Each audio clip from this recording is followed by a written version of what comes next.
Probably it goes way back to my early childhood. I had a Southern mother, and she was all about being ultra feminine and sitting properly. You never crossed your legs. You always sat with your knees together with your feet to the side, and you didn't ever fold your hands. You didn't fold your hands. You put one hand over the other. And you talked only when you're spoken to.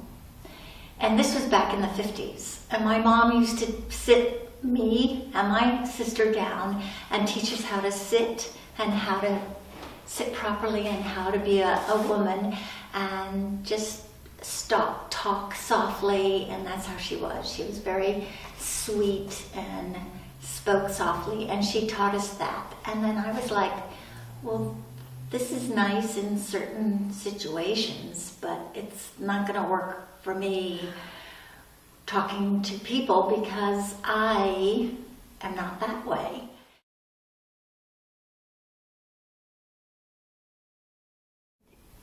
It was like I'm like two people as a woman.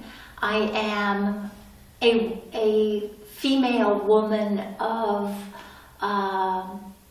old-fashioned values, but at the same time that conflicts with my strong being completely equal to anybody else. I would just say the first impression people get of me is kind of a dumb blonde. And that's fine, because I don't mind that. Because underneath I know that I have a Bachelor of Science degree and studied philosophy and science and statistics, and I'm a ham radio operator, and and I love mathematics, and I got mathematics, and I got good grades and all of that, and people don't know that.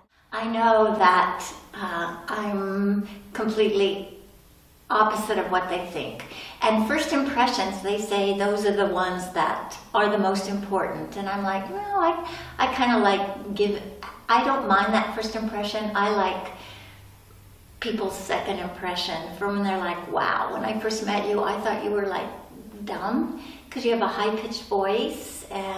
But then after I've met you, you're like impressive and intelligent. So I just thought, what would be fun? To see the world. How can I see the world for free? Be a flight attendant. So I became a flight attendant back in the 70s, when you had to wear lots of makeup and I just pulled my hair back, and I had a big bun because you couldn't wear your hair down like this. You had to wear your hair up for whatever reason. And the only thing I didn't like it is you had to be super skinny. So, and you had to have long nails painted, which was weird, and lots of lipstick and lots of eye makeup, and you had to look perfect. And before we got on any flight, you had to be weighed, and if you were 1 pound overweight, you didn't get to fly that flight. And you wanted to fly because that's how you made your money. Every time you flew, that's how you got your paycheck. So you had to like not eat anything I was really underweight. You were like not your weight. I weigh like 126 now, and I am not fat. I do weigh 120.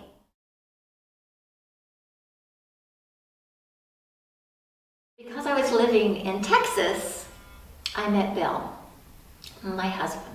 And I just have to talk about him because I met him in a mall, and he said, we just chatted just a little bit, and he said, I know you're a flight attendant. And I said, yes, I'm a flight attendant. And he said, do you know some really nice restaurants to go to? Because I'm dating somebody, and I want to take her out and ask her to marry me. And I said, yeah, there's a really great little French bistro that you would like. And, so that's how that ended.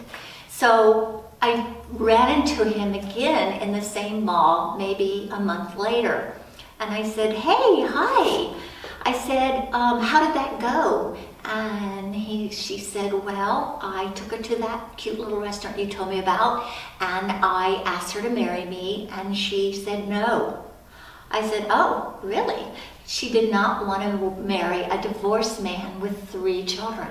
Because I'm like, oh, you have 3 children? Yeah, okay, whoa, interesting. He goes, well, you know what? That was really nice of you for sending me there. Do you want to go on a date?